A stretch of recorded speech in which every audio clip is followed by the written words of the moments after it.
19 سپتامبر در شهر نیویورک در ملاقات با پرزیدنت‌های قزاقستان، قرقیزستان، تاجیکستان، ترکمنستان و ازبکستان، پرزیدنت ایالات متحده آمریکا جو بایدن با اهمیت حفظ تمامیت ارضی آسیای مرکزی تاکید کرد.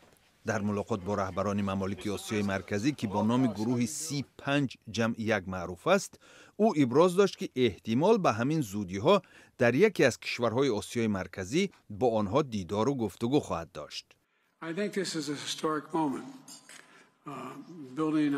با فکرم این لحظه تاریخی بنیادی همکاری نزدیک میان کشورهای آسیای مرکزی و ایالات متحده آمریکا است که سالها این جانب ادامه دارد.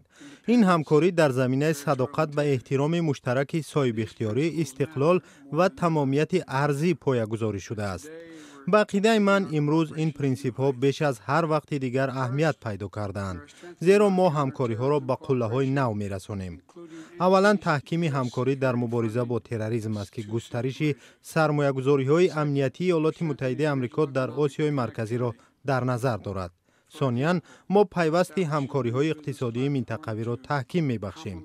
برای مثال یک پایگاه نو برای صاحبکاری تأسیس می‌یابد که در آن به مقصد رشد دوامدار تلاش‌های دیپلماتی ما با بخش خصوصی همکاری بهتر خواهد داشت.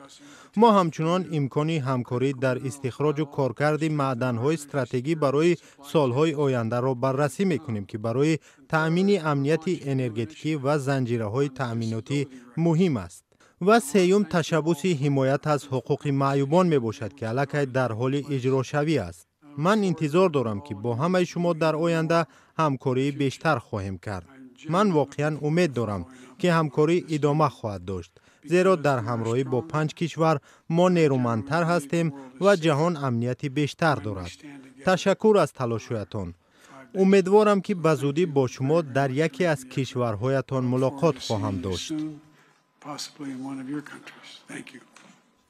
خدمات مطبوعاتی پرزیدنت تاجیکستان گزارش می‌دهد که در نشست دیروزه رهبران آسیای مرکزی و ایالات متحده آمریکا، امامعلی رحمان به استفاده عاقلانه ذخیره‌های آب و انرژتیکی جمهوری، رشد انرژتیکی به اصطلاح سبز، تغییر اقلیم، آبشوی پیریخ‌ها و دیگر مشکل‌های سطحی جهانی اشاره کرد.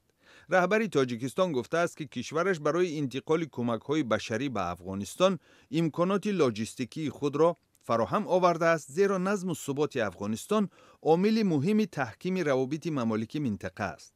همچنین در حاشیه مجمع عمومی 78 سازمان ملل متحد، امامعلی رحمان با رهبر قرقیزستان صادق جباروف ملاقات کرده است.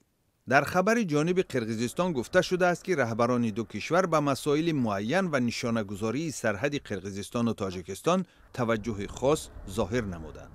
گروه C5-1 سال 2015 یک سال بعد از اشغال نیمجزیره کریم از طرف روسیه تأسیس یافته است.